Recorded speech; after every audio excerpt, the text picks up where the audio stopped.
àáfàá súnà ó tún ti gbé first note míì jáde o. àáfàá súnà ó lóun ò ní gbọ́ òun ò ní gbà o. ó kéde pé aráyé gbà òun lẹ́yìn ìgbà tóun ti apologize tóun tọrọ àforíjì tóun bẹ akéwògbà góòlù pé wọ́n bò ń bẹ̀bẹ̀. ó ní ọlọ́pàá wọ́n ń dalé òun láàmú. àwọn ọlọ́pàá ń dà òun láàmú wọ́n fẹ́ mú òun. ṣùgbọ́n òun ò sí nílé o. wọ́n mọ̀mọ́ ṣẹ́ òun kan láàárọ̀ kùtùkùtù òní ló tún fi first note búkú kan sórí agbágbé. ọ̀rọ̀ àáfàá súnà àti ọ̀gá rẹ̀ tí wọ́n jọ ní gbólóhùn aṣọ ọlọ́ni ó parí ẹ̀ o. kéèyàn ó fóònù sí ìyàn kó rìkọ́ọ̀dù ẹ̀ pamọ́ kó o sì sẹ́ǹdì ẹ̀sẹ̀ lòmí. ẹ̀ṣẹ̀ ńlá ni níwájú ìjọba o. àwọn kan ní ẹ̀wọ̀n rẹ̀ ọdún méjì, àwọn kan lọ́dún márùn-ún, àwọn kan lọ́dún méje. sẹ́ẹ̀mọ̀ pé wọ́n là kalẹ̀ ni. bóyá ọlọ́dún méje ń pẹ̀lú sí àṣekára ni, bóyá ọlọ́dún márùn-ún bóyá kò ní sí àṣekára. torí ìdí eléyìí má kó o ní rìkọ́dì èèyàn lọ́wọ́ kọ́ wa máa fìyún sí láńkúláńkú o. sọ́ra rẹ o. bọ́ọ̀ bá ní rìkọ́dì èèyàn lọ o ní fẹ́lẹ́dà rẹ ni. máa dá gbọ́ kó o fi máa gbéra rẹ núdò àti pé kí ló fẹ́ wúlò fún bẹ́ẹ̀ níbi kọ́ rìkọ́ọ̀dù ẹ̀. à ń gé lọ́wọ́ ó ń bọ̀ ká. kí n yẹ kí n bèrè question ṣé kò ń ṣe pé akéwùgbà góòdù ó fọ́ sí àlùsùnà kó wá ṣe apology yẹn because lẹ́yìn apology yẹn ló tún gbé another voice jáde ṣé kò jẹ́ pé wọ́n fọ́ sí ẹ ṣé kò wá láti inú. sẹ́rí ní underground ẹ̀ máa gbọ́ sẹ́rí ní underground mà bọ́bọ́ yẹn ló mọ nǹkan tó ń ṣẹlẹ̀ sóhun àwa ò sí ń bẹ̀. nǹkan tó ń lọ lábẹ́lẹ̀ ó ju nǹkan tí bọ̀bọ́ yẹn sọ jáde lọ. àwọn kan ni wọ́n bá sọ̀rọ̀ ọjọ́ sí tó sapọ́lọ́jì yẹn lẹ́yìn ìyẹn ó tún mọ nǹkan tó ń face underground. ológun ṣe wá wò pé tó bá dé pò máa wọlé tó máa bá lè bẹ́ẹ̀ kóun tó lọ kó kúkú jẹ́wọ́ gbogbo ẹ̀. nǹkan tó wà pẹ̀lú ẹ̀yẹn ó yẹ ká handle it with care ni o. ẹni jẹ́ ti jóná ọlọ́run ní jókòó náà mọ́ tiwa. òfin ò mọ̀ pé ẹnìkan ló dàgbà jù àbí ẹnìkan lèèyàn ńlá lórílẹ̀‐èdè tá a wà yìí o. lábẹ́ òfin ẹ̀tọ́ kan náà ni gbogbo àjọjọ ní. ó yẹ kán ké sí ni ó ṣe pé wọ́n máa threaten ẹ̀ lábẹ́lẹ̀ kí ọ̀pọ̀ yẹn tó lè jáde padà ó ti mọ nǹkan tó ń ṣẹlẹ̀ so ẹ̀ kó sọ wọn gan pé òun ò sí ilé wọn invite òun ọlọ́pàá wálé òun wá bá òun sunkún ọlọ́pàá yẹ kó fún ní invitation kan invite ó ní wọ́n kàn wá bá òun gidi ta ló sọ fún wa pé àwọn tó wálé yẹn ọlọ́pàá ni wọ́n nobody knows nínú nàìjíríà tá a wà yìí fake ọlọ́pàá wà fake mopo wà gẹ́gẹ́ bí nǹkan táwọn náà ń kà lórí net sókun ló jẹ́ kó náà tó ń wá síta kó wá sí nǹkan tó bẹ̀ sí pé kóńkú tó lọ kó má dákẹ́ kú olóde mọ̀ nǹkan tó ń ṣẹlẹ̀ sọ èyàn kì í máa ra ọ bí alára ìfẹ́ táwa náà ní sí celebrity wa ẹ jẹ́ ká fi rora wa wò wípé tó bá ṣàwá ló bá ṣẹlẹ̀ sí kọ́sẹ́ rí wọn ní kó tó fi iná jóyàn kọ́kọ́ fi jó ara ẹ̀ wò kó mọ pains tó wà ń bẹ̀ kó tó fi jó ọmọ ẹlòmíràn ẹ má jẹ́ kí ìfẹ́ yẹn rúbù wá lójú ká wá condemn àfàsùnà náà àfàsùnà tí ó ti múra dálẹ̀ tipẹ́ ó ti mọ̀ pé nǹkan ti ṣe òun tipẹ́ kò ṣe sìn gbogbo nǹkan tó ṣẹlẹ̀ yìí kò ṣe pé bí ó ṣẹ̀ṣẹ̀ fẹ́ ṣẹlẹ̀ ń sìn bọ́bá yìí ti mọ̀ pé nǹkan ti ṣe òun ìgbà tó lóun ti ní problem pẹ̀lú olóore òun kan ló ti wò pé báwo ló yẹ fẹ́ rescue bọ̀bọ̀ yìí àtàrà àwọn ni bọ̀bọ̀ yìí ti ṣàgbákò ẹ tó bá lọ jókòó gbọ́ ọ̀rọ̀ yẹn dáadáa pé bọ̀bọ̀ yìí nǹkan ti ń tán fún lọ ó ti mọ nǹkan tójú ẹ̀ rí kí ló náà lè ṣe láti fight back ó ti múra lẹ̀ ti bẹ́ẹ̀ kò ẹsẹ̀ múra o. ó ti padà. then app kan wà téèyàn download sí orí phone téèyàn bá ń kọ automatic recording ni bọ̀bọ̀ yẹn ní kíní yẹn lórí phone ẹ̀ kò sẹ́ni tí ò lè download báyìí la lè download ẹ̀ automatic recording ní app yẹn tí kò bá ti wọlé automatic máa record gbogbo kíní yẹn sílẹ̀ so òun ní app yẹn òun record so ìgbà tí wàhálà dé ló ń padà sí gbogbo àwọn recording yẹn gbá fóònù òun máa ń record bí kò padà ló máa gbogbo àwọn voice àwọn ọ̀rọ̀ táwọn ọjọ́ máa ń sọ. official ṣé mo pé ẹ lè record WhatsApp. yes ma. ẹni. ṣé mo pé kò lè record WhatsApp. eléyìí tó jẹ́ direct call wà ń bẹ eléyìí tó ń fi fóònù record kọ́ àwọn direct náà wà tó yẹ pé fóònù ló mú tó fẹ́ record because mo wò kan tó yẹ pé ó ń fi another phone record. ìyẹn ni WhatsApp nìyẹn but automatic ò lè record you. yes WhatsApp nìyẹn ó record yẹn pàṣẹ ó record yẹn ni. ìmí wà tó jẹ́ direct call ó sọ ó ní ìmí wà tó jẹ́ direct call ìmí ìdẹ́wà tó yẹ pé WhatsApp tó yẹ pé phone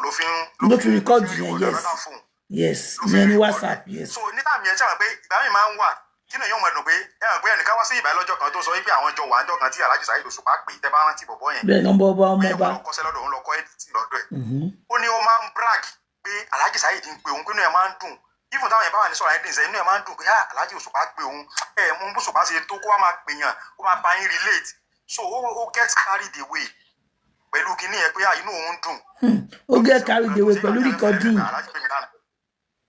kí lẹ sọ ma. ó get carried away ó dẹ̀ mú fóònù kejì ó fi record. irọ́ ní tí mo sọ ni pé ẹ máa ẹ farabalẹ̀ ní tí mo sọ ni pé ṣé mọ̀ pé bí wọ́n ṣe ń pè yẹn tó ń rìkọ́ọ̀dù yẹn ó ti get carried away ẹ mọ̀ kí ìfẹ́ yẹn ti kó sí yẹn lórí pé wọ́n ń pè mí. yes inú ẹ̀ dùn. ẹ mọ̀ irú nǹkan tí mo sọ nìyẹn o kí irú ààrẹ máa pè yín nísìn káàrẹ irú president. wọ́n get carried away kí sáré kí fóònù mi wọlé. ẹ máa get carried away náà. mo sáré kí fóònù kejì mọ́lẹ̀ màá bẹ̀rẹ̀ sí rìkọ́ọ̀dù odidi ààrẹ mo dẹ̀ get carried away nìyẹn. ẹ wo nǹkan tó ṣẹlẹ̀ sí Alhaji K1 The Ultimate recently tó ń bá ààrẹ orílẹ̀-èdè sọ̀rọ̀ sáà kọ́ ọmọ pé ẹnìkan rìkọ́ọ̀dù wọn. wọ́n ti wà carried away báwọn fi ń sọ nǹkan tó ń sọ lọ wọ́n dẹ̀ jábọ́ wọ́n ṣe gbogbo ẹ̀ lóríṣiríṣi ẹni ẹ padà rìlíìsì kìíní ẹ̀ síta. ṣẹ̀rí lè tóun ṣe mo ti sọ̀rọ̀ kan pé bọ̀bọ́ yẹn ti múra àlàjálẹ̀ ti pẹ́ tẹ́ bá rí sàkéèsì ẹ nínú ọ̀rọ̀ tó ti múra àlàjálẹ̀ nígbà rí pé òun ò sọ̀rọ̀ ó kàn ṣe hùn ni òun ti múra ó ti mọ̀ pé nǹkan ti ṣeun bọ̀ kò tí fẹ́ fi hàn pé wàhálà ti ṣẹlẹ̀ ẹgẹ́ ti bẹ́ẹ̀ rí pé ẹ lè ká ọ̀rọ̀ tiẹ̀ mọ́ ó dẹ̀ sọ. now a máa debate lórí ọ̀rọ̀ tẹ́ sọ fún wa yìí pé a máa béèrè lọ́wọ́ àwọn èèyàn pé ṣé èèyàn lè get carried away láti record èèyàn ẹ máa sọ̀rọ̀ lọ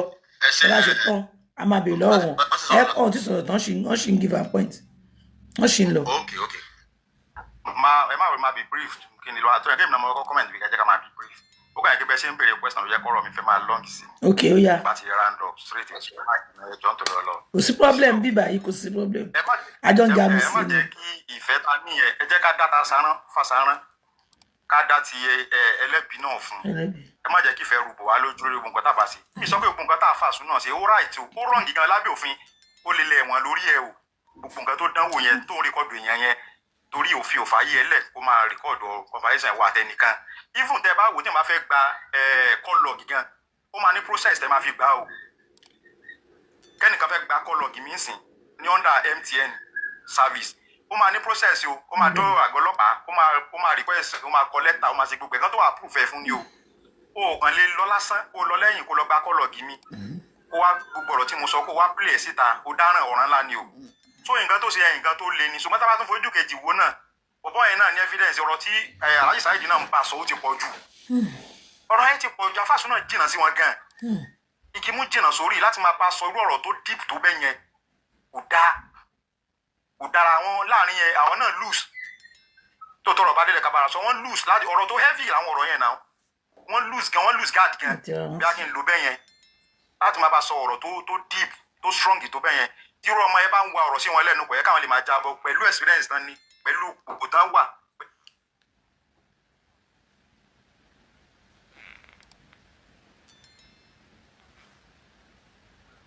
ó di wọn gbé káwọn gáyìí ti pera wọn padà pé ilé tí bàbá yìí kò respond ó kàn sí wọn ó ti yẹ ká pera wọn padà so dem náà lose guard àwọn tó manage wọn dáadáa àwọn tó sọ̀rọ̀ àní wọn manage wọn dáadáa àwọn kankan máa wọn lè gbọ́n tán wọn lè sọ̀rọ̀ àwọn tán mọ́ sí wáyé so àwọn tó bá súnmọ́ wọn ló wọ́n máa correct wọn sà ẹsẹ̀ báyìí sà ẹ̀rìn báyìí even lórí kọ́ gan tó máa gbé kọ́ mi gan tẹ́ bá wà pẹ̀lú wọn ẹ ti máa fún wọn lójú pé no tẹ́ bá tún fún wọn lójú tẹ́ fún wọn lójú wọn ní pẹ́ kọ́ tẹ́ni yẹn off wọn ni kí ló dé tó ń fún mi signal bẹ́ẹ̀ ò jẹ́ kí n kọ́ ṣẹ́ṣẹ́ pẹ̀lú kọ́ mi ọ̀gá má bàa sọ̀rọ̀ tó bẹ́ẹ̀ ọ̀rọ̀ tí má bàa sọ máa tó bẹ́ẹ̀ wọn tó báyìí so àwọn tó súnmọ́ wọn manage wọn dáadáa bóyá àwọn náà ń bẹ̀rù wọn torí téèyàn bá ń wà Alhaji Saheed Òṣùpá olójú ẹkùn ni olójú bẹ̀rù ni so àwọn yẹn náà lè má lè bá wọn sọ̀rọ̀ pé fíà yẹn wà lára wọn so àwọn tó ń manage wọn ní time yẹn torí kò sí irú kọ́ nígbà míì tábà pé ó bá jòrò àbí kìnìkan tó máa pẹ̀lú ọwọ́ àwọn tó manage wọn ní fóun wọn máa ń wá sí ju so wọn á mọ kọ́ tó wọlé wọn tó gbé fóun yẹn fún wọn so bírò àfàsùn náà ò lè ṣe pé wọn fẹ́ bá àfàsùn náà sọ̀rọ̀ káwọn lé gbogbo yẹn jáde gẹ́gẹ́ bọ́ọ̀dì I don't want to see you here get out so láàrin táwọn náà ṣe mistake ó pọ̀ ń bẹ̀ mo fi kọ́kọ́ sọ̀rọ̀ pé àlè máa sọ àfikọ́ lọ́ọ́ máa sọ wa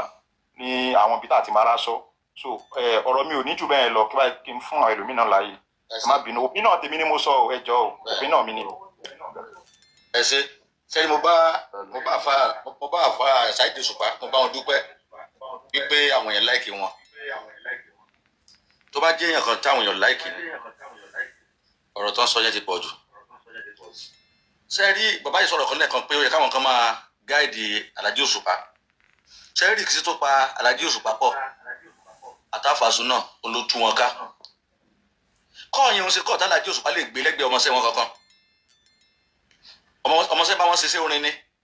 àwọn ọmọọṣẹ́ bọ́yá bọ́dígà wọn ti bọ́dígà wọn ni sẹ́ẹ̀rí ọ̀rọ̀ àṣírí ló wà lára àwọn àtàfàsùn náà kò sẹ́ni kankan tó lè wà mẹ́gbà tí bàbá ń bá Fasuna sọ̀rọ̀ wọ́n ti go far gan-an ayé wọ́n ti jọ lẹ̀pọ̀ gbogbo àtàfẹ́ máa dá sọ̀rọ̀ ń sìn àwọn náà kan fojú wò pé Òṣùpá tóbi Fasuna kéré sí tó yẹ kó gbé Fasuna jáde irọ́ ni ẹjá gbàgbé pa éèdì ẹjá gbàgbé pa owó nípa àbùsí darapọ̀ ẹgbẹ́ ni wọ́n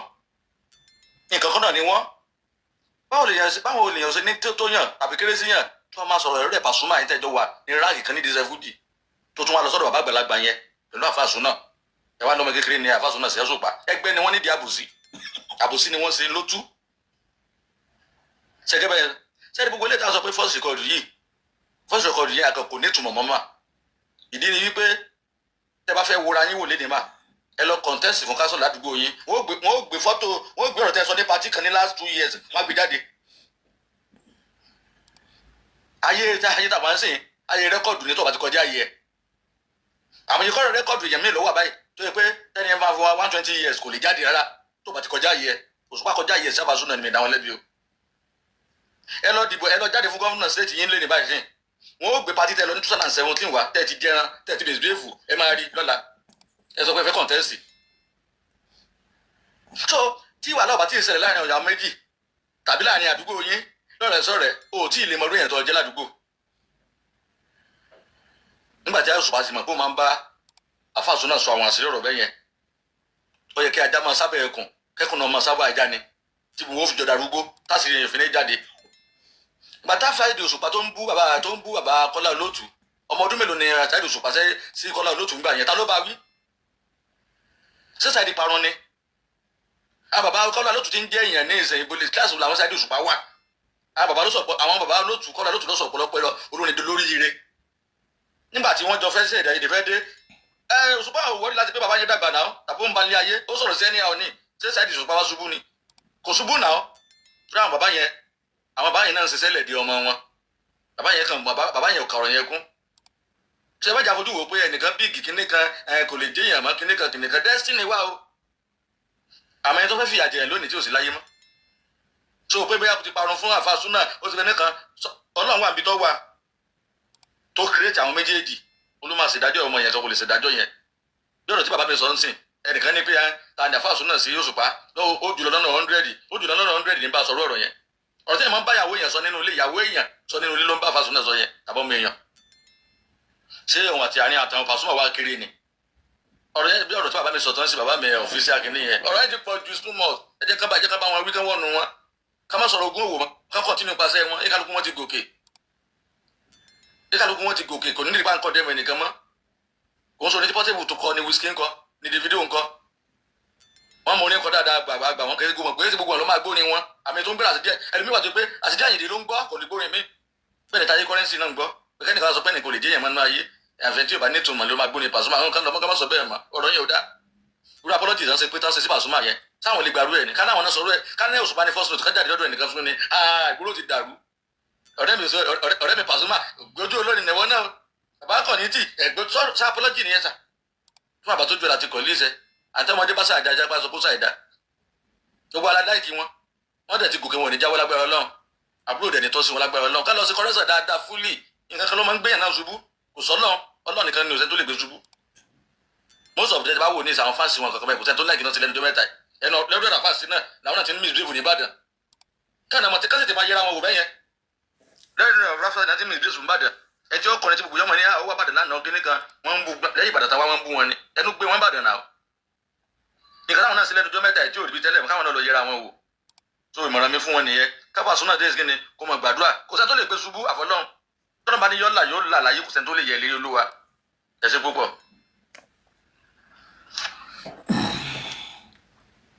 ẹ ṣe gan TB ẹ kọ́lẹ̀ no TB TJ sọ̀rọ̀ TJ ẹ kọ́lẹ̀ sá yẹ́bí ẹni sùúrù lẹ́yìn TJ máa lọ yes sir. ẹ kú iṣẹ́ ọpọlọ mà Ọlọ́run àmà tagbára dọ̀tún. àmín sà. lẹ́rí tí ọlọ́rọ̀ méjì bá ríra wọn sọ̀rọ̀sọ̀rọ̀ náà máa ń dì kí wọ́n dẹ̀ nífẹ̀ẹ́ ara ẹni láti máa báyọ̀ sọ̀rọ̀ kò ń ṣe ọ̀rọ̀. ẹ bá a mute ta ló drop ṣé wọ́tà ló drop ni ẹ bá a mute ẹni tó wọlé ibi ọ̀nà drop fún wa. nífẹ̀ẹ́ yàn àìmọye olówó tó jẹ́ pé ẹni tí ò lówó tó wọn náà mú lọ́rẹ̀ lọ́jọ́ máa jẹ́ ọ̀rẹ́ aláṣírí. Àáfàá Súnà ni ò jẹ́ ká mú ẹbí tá lè dá Dr. King Saheed Òṣùpá rárá. Dókítà jẹ̀bi gan bọ̀ kò jẹ́ ká lè dá ẹ̀bi wọn mọ́ báyìí because ẹni tí ó bá nífẹ̀ẹ́ sí mo fi Ọlọ́run bá bọ́ ẹ jẹ́ ká rò ẹni tó ó bá nífẹ̀ẹ́ sí ó gbọ́dọ̀ máa rìkọ́ọ̀dù ẹ lẹ̀ pé bóyá burú máa ṣẹlẹ̀ lọ́jọ́ iwájú. Ṣé tíjà jẹ́ kí èmi àti ìjọ gbé tíjà bá wà láàrin wọn tẹ́lẹ̀ ṣé dókítà máa bá sọ gbogbo nǹkan tó sọ ni? Kò síjà láàrin wọn àárín wọn tó rò wọ́n tó wá jẹ́ sọ̀rọ̀sọ̀rọ̀ àwọn tèmi tí mo bá ń sọ̀rọ̀ yìí náà mo ní irú ẹlẹ́gbẹ̀ẹ́ tó yẹ pé ó máa pè mí ó máa bá mi sọ̀rọ̀ ọ̀tọ̀ Ọlọ́run ò ní jẹ́ láyé láti máa tó àṣírí èèyàn torí pé àwọn ti gbára lé pọ̀ ti bìlí pé ọ̀rẹ́ mi lélẹ̀ ẹ̀yin náà nílò ẹlẹ́gbẹ̀ẹ́ tẹ record. no pé mo ní olówó sọ̀rọ̀ tọ́jú máa ń sọ̀rọ̀. okay. tí ọ̀rẹ́ sọ̀rọ̀ mi tó jẹ́ ọ̀rẹ́ mi jẹ́ kó máa bá mi sọ̀rọ̀ àṣírí wọ́n bí Ọlọ́run ò ní jẹ́ kí n rìkọ́ọ̀dù ẹ̀ láyé. Ṣé mo pé kó tó lè máa bá mi sọ̀rọ̀ kò síjà láàrin wa ni. So èmi ò dẹ̀ ronú pé kí a máa wá lọ́jọ́ tó wájú. Tó bá dẹ̀ wá náà màá fi ṣe sóònù ẹ̀kú ní ọlọ́run kádàrá nìyẹn. Because ló tiẹ̀ máa ń bá mi sọ̀rọ̀. Ẹ máa mute tẹ́ bá ti wọlé gbogbo iná máa gbé sókè. Pé èèyàn bá sọ̀rọ̀ lásán máa ń jẹ́ kí inú mi dùn. Bọ̀ ṣe rí àfáàsùnà ẹ kò ní àwọn èèyàn tó jẹ́ pé kò ní èèyàn gidi lẹ́gbẹ̀ẹ́ tó lè bá sọ̀rọ̀. Gbogbo nǹkan tó ṣe ẹ̀ ń sìn ẹ má jẹ́ ká tọra wa. Èèyàn kì í máa fi ọwọ́ ara ẹ̀ fa orí burúkú. Ọ̀tá ti pọ̀ fún gan tí ò tẹ̀ sí kò sí Dr. Saheed Òṣùpá bẹ̀. Ẹ jẹ́ máa jẹ́ kó jẹ́ brief kó má máa lọ jùmọ́ dé tọ̀ mú bọ̀ o. Gbogbo àwọn tí wọ́n jẹ́ ọ̀rẹ́ tí wọ́n ní fans àmì Ọlọ́run ní fans tiẹ̀ Òṣùpá ní fans tiẹ̀ àwọn náà máa gbógun tì í ṣe ìkósọ́gbọ́n. Kò dẹ̀ sí ni ẹ jẹ́ ká jọ wò ó tí wọ́n bá fẹ́ ṣe dáadáa kó fẹ́ clear wàhálà kúrò lọ́rùn ẹ̀ ọlọ́pàá gbọ́dọ̀ mú torí pé ó ti sọ wípé tí nǹkan bá ṣòwò ẹni báyìí ni kẹ́ mú o ọlọ́pàá ò ní pa ọkọ̀ máa yanjú ọ̀rọ̀ ara wọn ni ìbò ṣẹlẹ̀ sí Portable Zazu wọ́n dẹ̀ yanjú ẹ̀ so tún ọkọ̀ àwọn fásitì dẹ̀ ṣí lórí ọkọ̀ ẹ̀ pé a ní láti bá jà mọ́ wọ́n ti fìyà jẹ wọ́n bó ṣe wà ẹ́ tó bá filẹ̀ táwọn ẹgbẹ́ sì máa mú gbòòrò wá ṣèdájọ́ ẹ̀ ọrùn Òṣùpá náà ló ṣì wà tóró ti ṣe àwọn èèyàn kan so òun ló fà òun ni kò jẹ́ ká mọ nǹkan tó lè sọ lórí Dr. King Saheed Òṣùpá mọ́ rọmi ojú bẹ́ẹ̀ lọ. Ẹ ṣe sà àmì tí fún àtàwọn látẹwọ Mr. Yemi ẹ kọ́lẹ̀ ajẹjẹ. nǹkan tí mo ní láti sọ sọ́rọ̀ yẹn ni pé ẹ jẹ́ ọkàn bẹ̀rẹ̀ látòrí Dr. Saheed Òṣùpá náà àwọn ni ìmílẹ màá kọ́ bá rí náà kí dẹ̀ ní rísì ni pé ọ̀rọ̀ tó ń sọ yẹn pọ̀ but kò sẹ́ni tí ò kì í ní gbogbo èèyàn níwá ẹ jẹ́ ká máa mọ̀ pé èèyàn níwá o àgẹ́sọ lọ́run kò sẹ́ni tí ò ní ó àti rí o sí but láti máa sọ̀rọ̀ fún èèyàn bẹ́ẹ̀ yẹn tí èèyàn bá fẹ́ máa ní pé èèyàn fẹ́ máa bá èèyàn sọ̀rọ̀ èèyàn máa ń stọ́dí ẹni tí èèyàn fẹ́ bá sọ̀rọ̀ ni àwọn kan náà wọ́n ẹni ẹ̀yin tẹ́ tí ń bìdì kárí àyíbọ̀ láti bí 40 years ago so ọmọ tó ṣẹ̀ bẹ̀rẹ̀ láìfù tiẹ̀ wọ́n jìnnà síra wọn nǹkan tẹ́mi kàn rò ní pé àbí nǹkan kan wà láàrin wọn tó yẹ pé àṣírí tó ju ogbélé ìta ń gbọ́ yìí lọ ni torí mi ò tí ì rí àṣírí kankan tó ní kókó nínú gba àṣírí tó ń tú yìí pàṣẹ náà lè ní tiẹ̀ tó ń sọ fẹ́ nìkan oníkálùkù ló ń sọ̀rọ̀ àṣírí so bá àṣírí kan wà níbẹ̀ tó fi ń bá irú ẹyin àfàsúná sọ irú àwọn ọ̀rọ̀ yẹn. Hello? À ń gbọ́ níṣẹ́. bá àṣírí kan wà níbẹ̀ yàtọ̀ sí ìta ń gbọ́ yìí èmi tẹ̀ ń bẹ̀ yẹn kó tẹ̀ wá tú àwọn àṣírí yẹn tó lè gbélé lọ tó gbélé yìí nísìnyí ò tiẹ̀ rí kókó ẹ̀ gbogbo yẹn ló máa ń bẹ̀rẹ̀ ga ọ̀rọ̀ kọ̀kọ̀ dẹni ẹnìbọ̀dì ló lè sọ ẹ jẹ́ ká máa gbogbo àwa èèyàn dúdú àkí oníjìnlẹ̀ ni ó lè jẹ́ bí táwọn náà lè ti sọ orú nǹkan bẹ́ẹ̀ yẹn kò sẹ́ni tí ò tóbi láyé tiẹ̀ ìyẹn ti Saheed Òṣùpá ìyẹn ọ̀tọ̀ ṣé wàá rí àmì Ọlọ́run yẹn àfàsúnà yẹn bẹ́ẹ̀ mi ṣe wo ọ̀rọ̀ yẹn o èmi ò lérò pé dẹ́ kí n máa súnmọ́ lẹ́nu yẹn o ẹ jẹ́ kí n bẹ̀rẹ̀ láti yé báyìí ṣé rí tábàmù nǹkan tó ń pè ní ìfẹ́ oníwọ̀ nífẹ̀ẹ́ yàn ọ̀sẹ̀ kú wọ́n nífẹ̀ẹ́ yàn ṣé rí mo fẹ́ ẹni tó bá jẹ́ pé football fan ẹni tó bá jẹ́ football fan sí báyìí bá jẹ́ football fans Arsenal fans ní mí tí mò ń support Arsenal Arsenal dé ìmúnú bìí lórí wọ́n máa ń bà mí jẹ́ láti 22 years ago síbẹ̀ ni mo tún nífẹ̀ẹ́ wọn ẹni tó bá nífẹ̀ẹ́ tó bá ṣe nǹkan tó dùn ẹ́ kò sí pé kò bá yẹ ni ẹ jẹ́ ní next thing nǹkan tó ń pè nífẹ̀ẹ́ ó ju pé ọkọ àtìyàwó àbí ìfẹ́ ni pé bá ìyẹn nífẹ̀ẹ́ olórí kan. ẹ bá wa mute Kazeem, Mr. Kazeem ẹ bá wa mute Mr. Kazeem ẹ bá wa mute. so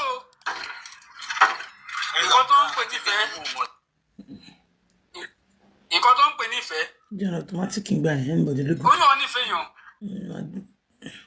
mò ń kàn tíkì ọ̀rọ̀ yẹn ni pé àbí ẹnìkan ló rán sí Dr. Saheed Òṣùpá ni pé kó máa lọ sọ lórí bóyá ọ̀pọ̀ ẹ̀yẹ ẹsẹ̀ yẹn èmi ò lérò pé ó nífẹ̀ẹ́ Saheed Òṣùpá láti lẹ̀ o but pé kò jẹ́ lára Saheed Òṣùpá yẹn jẹ́ ká gbàgbé ẹ̀. ẹ jẹ́ ká máa jẹ́ kó jẹ́ brief ẹ ṣe sà ẹ ká máa jẹ́ kó jẹ́ brief ká má máa lọ́ǹgẹ̀ jù ẹ jọ. pé kò ní jẹ lára ok kí ni kéèyàn ti rí èèyàn pẹ̀lú Saheed Òṣùpá tó jẹ́ celebrity wọ́n ti rẹ pẹ̀lú Saheed Òṣùpá at least wàá gain followers tó bá ti jẹ́ gbogbo ẹ̀. ó máa láwọn kọ́lẹ́sọ̀ kan tó máa ní gan ìjà ló dé láàrin wọn nǹkan tẹ̀mí kan rò láti ọ̀rọ̀ yẹn ni pé kò nífẹ̀ẹ́ Saheed Òṣùpá láti lẹ̀ torí tẹ bá gbà wọn fọ́tò sí yẹn dáadáa bí kéèyàn máa sọ̀yàn bí kéèyàn máa sọ̀rọ̀ òun ò ní sọ̀rọ̀ wá kò máa sọ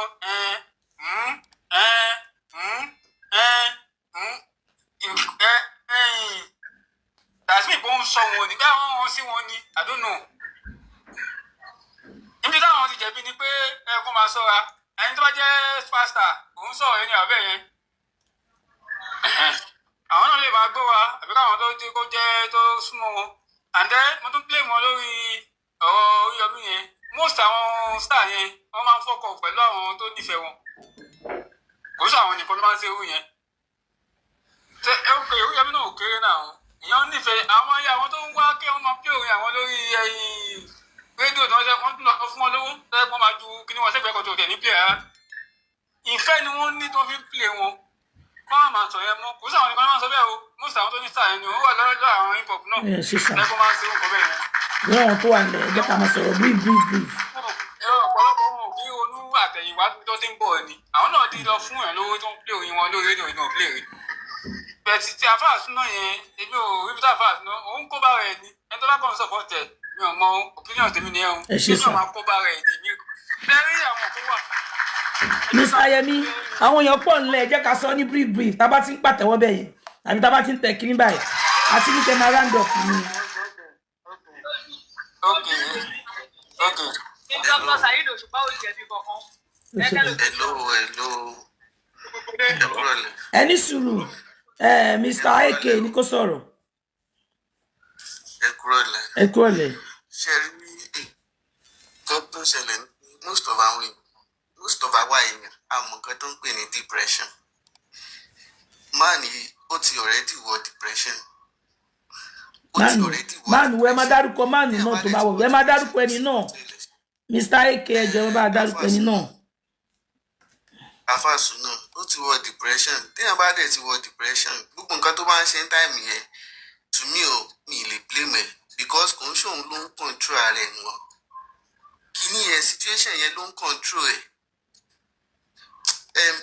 Mr. Water yìí wọ́n ti sọ̀rọ̀ a lot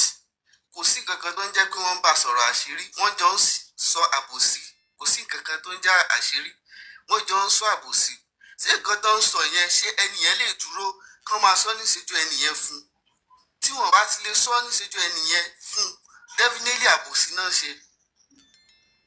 àbòsí kò ń ṣe pé ẹ máa sọ pé ẹ nítorí pé ẹ nífẹ̀ẹ́ Saheed Òṣùpá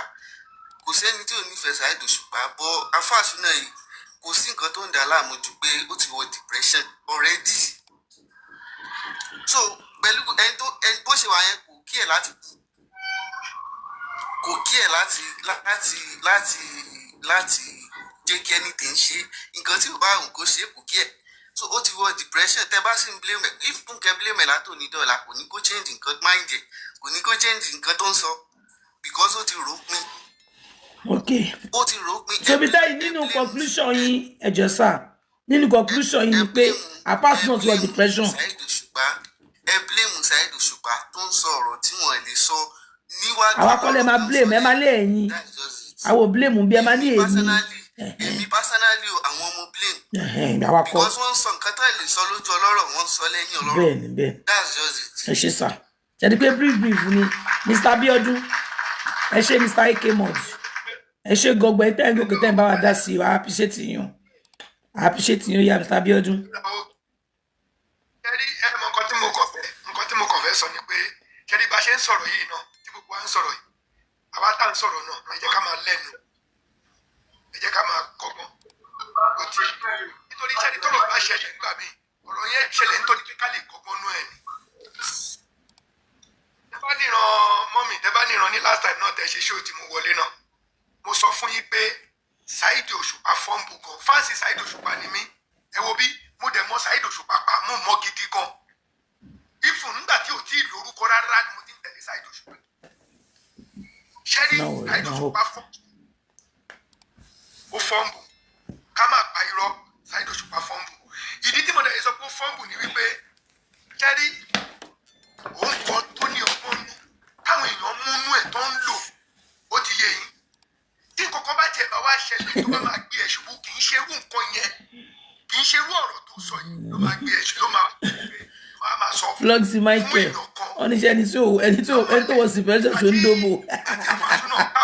ẹ ṣọ́ra yín o. táfàsúnà lọ bá Saheed Òṣùpá lé Saheed Òṣùpá ń sọ fún àfàsúnà wípé gbogbo nǹkan kí nǹkan tó bá máa ṣe jẹ́ kó jẹ́ òótọ́ ló máa pọ̀ jù nú ẹ̀. bámi ẹ gbọ́ nǹkan tí mò ń sọ ó ní ẹni tí nǹkan tó bá fẹ́ ṣe kó jẹ́ pé òótọ́ kó jẹ́ kó òótọ́ máa pọ̀ nínú nǹkan tó bá ṣe. but at the end of the day so káàtẹ̀ wá sọ pé o láìkẹ́ ọmọ yẹn o láìkẹ́ débi tó yẹ pé yes kò sọ̀rọ̀ tó o lè sọ fún kì í ṣe gbogbo ọ̀rọ̀ náà lèèyàn máa ń sọ lórí fóònù ọmọ yẹn máa ń wálé ẹ̀ ó ti yé yín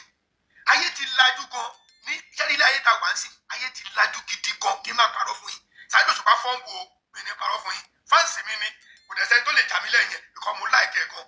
bẹ́ẹ̀ nǹkan tó ṣe yẹn ó dùn mí gan yẹn number 1 number 2 Saheed Òṣùpá kó lọ ní ìwà kan wà tó yẹ kó lọ ní kó tètè máa ní ẹ̀mí ìdáríjì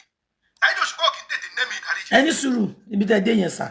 ṣé ẹ ti ní ẹ̀ka ń pà pẹ̀lú wọn rí tí wọn ò dáríjì yín ni sà. lọ ẹ ṣe màmí mi ò ní ẹ̀ka ń tà pẹ̀lú ẹ̀rí ó ti yé but duty pé study somebody ṣé tí n bá like èèyàn mo máa ń study èèyàn with gbogbo nǹkan tó bá ń ṣe ṣó ti yé yín now ẹ jẹ́ kí n sọ fún yín ẹ wo mo kàn fẹ́ yà síbẹ̀ ní ọ̀rọ̀ la fi ń ṣàríkọ́gbọ́n o ẹ wo Chief Sunday Igboho ó ti yé yín sìn ẹ wo nǹkan tí Awíkonko ṣe fún Chief Sunday Igboho nígbà tí Chief Sunday Igboho padà dé Nàìjíríà tán ṣí Chief Sunday Igboho rẹ̀ Awíkonko lọ síbẹ̀ náà òun àti ẹ̀ wọ́n jọ dúró wọ́n jọ ya fọ́tò wọ́n so mọ́ra wọn ṣẹ́ni ìjọsí mi pé òbẹ́ nìyẹn ṣe ìwọ ló máa ń kọ́ ti relationship àárín ìwọ àtẹnìyẹn tí ò ní deep bíi ti tẹ́lẹ̀. Mr. Abiodun ẹ má bínú o ṣé mo pé ẹ lè fi wá Saheed Òṣùpá wé ìwà Sunday Igboho ẹ má fi wé. ẹ máa gbọ́ màámi ẹ ní sùúrù nǹkan tí mo sọ from beginning náà nìyẹn wípé téèyàn bá wà láyé ṣẹ́ni ìṣòro táwọn ọmọ Yorùbá ní òun nìyẹn o ìṣòro wa nìyẹn ni pé a kì í tètè lẹ́mìí ìdáríjì bọ́ọ̀ yẹn ṣe fídíò lánàá àbíjẹta ó ní ọlọ́pàá wá sílé o ó ti yẹ yín sí ó ní ọlọ́pàá ìmísí ẹ bá a mute. ó ní òun ò sí lé nígbà tó ọlọ́pàá wá àwọn bọ́mọ òun lé kíníkan normally gbogbo nǹkan tó sọ yẹn ó lè dóòtọ́ ó dẹ̀ lè fi kún ṣe understand but notwithstanding téèyàn bá ṣe tí àwọn ọ̀pọ̀lọpọ̀ èèyàn bá ti dá sí ẹ jẹ́ ká máa forgive ara wa kò ṣẹ́ni kò dìgbà tó bá fọlọ́pàá mú bọ̀bọ̀ yẹn kó tó di pé everything máa wà okay no irú àmì Ọlọ́run fọ èmi o irú àfa àmì Ọlọ́run yẹn tó bá fọlọ́pàá mú bọ̀bọ̀ yẹn kò ń ṣàfà lọ́dọ̀ tèmi bẹ́ẹ̀ ni mo sọ fún yín kò ń ṣàfà lọ́dọ̀ tèmi tó bá fọlọ́pàá mú kò ń ṣàfà lọ́dọ̀ tèmi tí ó lè ti tó wà bẹ́ẹ̀ ni pé kọ́ try kọ́ pè kọ́ sọ fún àwọn ò ṣe nǹkan kan fún ẹ kọ́ ṣe fídíò àwọn ò ṣe nǹkan kan fún ẹ kò sí nǹkan táwọn fẹ́ ṣe fún ẹ àwọn ti gbà àwọn fi ẹ̀lẹ̀ fọlọ́hún ṣé wá rí nǹkan tó wá ń sọ bẹ́ẹ̀ ni pé Táyà kan wá sọ pé ẹ sáyẹ bọ́bọ́ yẹn ó ti ṣubú kò lè dìde mọ́ kò lè ṣẹ́ni Saheed Òṣùpá ò kì í ṣe ọlọ́run ẹ̀ àfà àdùsúnà àfà yẹn wọn kì í ṣe ọlọ́run ẹ̀ ọlọ́run lò wọ́n fún ni ṣẹ́ni tí àwọn agbára èèyàn kọjá ọlọ́run lu ẹni yẹn bẹ́ẹ̀ nìyẹn ni ọlọ́run bá dẹ̀ sọ pé break up ti tó àsìkò ti tó ó ti tó náà nìyẹn that's why lóbi jẹ́ pé don't rely on anybody má rely lórí èèyàn kan pé látàrí èèyàn yìí kan ni mo ti lè jẹ́ kankan no rely lórí ọlọ́run tó bá ní nígbàgbọ́ ní ọlọ́run ẹ tó ń sìn I don't rely on anybody. I understand. So kò sẹ́ni tí ò lè jẹ́yàn mọ́. Ó lè jẹ́yàn, ó lè padà jẹ́yàn tó ń kó nǹkan bá padà ronú pìwàdà. But nǹkan tèmi kàn mọ̀ ni pé nínú ọ̀rọ̀ yẹn lákọ̀ọ́kọ́ bẹ gbàrà. Saheed Òṣùpá mọ̀ wípé ayé ti lajú gan. Ẹ má jẹ́ ká parọ́ tọra wa jẹ. Ayé ti lajú. A lot of things ń ṣẹlẹ̀ nínú ayé lákọ̀ọ́kọ́ nú ẹ̀. Saheed Òṣùpá nǹkan tó ṣe yẹn ó dùn mí gan. Irú ọ̀rọ̀ tó sọ fáfá súná yẹn ó dùn mí gan. Number 1 nìyẹn. Number 2, àfáàsúná wa gbé ọ̀rọ̀ yẹn jáde. Ó gbé ọ̀rọ̀ yẹn jáde. Ẹni kó sọ statement kan, ó ní ṣó ní kó lọ pààyàn fún mi ni. Mi ìjà ní kó lọ pààyàn fún mi. Yá kò ní kó lọ pààyàn fún. Bẹ́ẹ̀ ṣé àwọn ọ̀rọ̀ kan wà bẹ́ẹ̀ àwọn nǹkan kan wà wọn gbọ́dọ̀ máa báyàn ń bẹ̀. Ìwà tí ìwọ sọ ó jáde síta. O ní ẹni tí nǹkan tí pàṣẹ bá ṣe fún ẹ o. O ní wàá máa wo níran ni, o ò ní bàjá. Gbogbo adé ṣe kí ni accept mami Paso wá sílùú ní September last year ó wá play nílùú tí mo wà yìí bí mo ṣe jẹ́ fáìlì Saheed Òṣùpá tó mo dúró ti Paso gbágbágbá báyìí èmi nígbà tó rú mú Paso èmi ni mo gbé fóònù tó ń fẹ́ Paso èmi ni mo gbé dání ṣó ti yẹ yín sí bíkọ́ mo mọ̀ pé òun àti ẹni tí mo jẹ́ fàǹsì ẹ̀ wọ́n ti jọ wà mo dẹ̀ ná owó gan ni mo ná owó lọ́jọ́ yẹn ṣe understand but notwithstanding tó gbọ́dọ̀ máa sọ ọ̀rọ̀ tó máa mú. Tẹ́ bá ti wọlé máa bá wa mute tí ẹ bá ti mute àwọn máa drop ẹjọ torí kó má máa echo yín. So therefore gbogbo ọ̀rọ̀ yẹn pátápátá àfàsúnà ó ṣe nǹkan tí ò dáa ká máa pa irọ́ nǹkan tó bá lò láìkè èèyàn kò sí nǹkan tẹ́nìyẹn lè ṣe fún ẹ ẹni tó ṣe burúkú fún ẹ lẹ́nu ó sì lè ṣe dáadáa fún ẹ lọ́la ìjọsìn mi pé tó lẹ́nìyẹn ò dẹ́ lóhùn o gbọ́dọ̀ máa wá ṣubú ẹ no blame tàfàsúnà nìyẹn wípé nǹkan tàfàsúnà ṣe kò tó rárá ó yẹ kó dákẹ́ kó má sọ nǹkan kan. Ẹ jẹ́ kí n béèrè question ẹ má bínú Mr. Abiodun nǹkan tẹ́yìn sọ sí ni pé lójú yín Saheed Òṣùpá àti àmì Ọlọ́run wọn ò tí ì dáríjì Súnà ṣebí. Ẹ máa gbọ́ tó bá yẹ kó ti dáríjì ni. Mú ẹ̀kọ́ dá mi lóhùn pé bẹ́ẹ̀ ni àbí bẹ́ẹ̀ kò sá. Nítorí kí n sọ bẹ́ẹ̀ ni pé nígbà tí bọ̀ yẹn lọ́lọ́pàá wà ń wálé alófọlọ́pàá wà lọ́ọ́. Oya náà tó bá jẹ́ pé àwa rò bẹ́ẹ̀ kí lẹ fẹ́ kí wọ́n ṣe kí lẹ fẹ́ kí Saheed Òṣùpá ṣe àti àmì Ọlọ́run sá. Ẹ mọ nǹkan tẹ́mi fẹ́ kí àmì Ọlọ́run àti Saheed Òṣùpá ṣe ni pé Saheed Òṣùpá kọrin kan onítọ́lọ́run bá ti gbèjà ẹ̀dá ó ti yé yín